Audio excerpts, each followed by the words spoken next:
Velkommen til. I dette projekt får du muligheden for at lave din helt egen biovideo, og emnet for den her biovideo skal være celler. Først skal du finde en gruppe på maks 5 personer.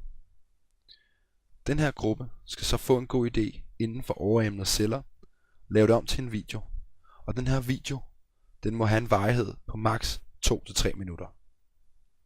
Når I så er færdige med videoen, skal I uploade den til os, og så vil et ekspertpanel gennemse de uploadede videoer og finde en vinder.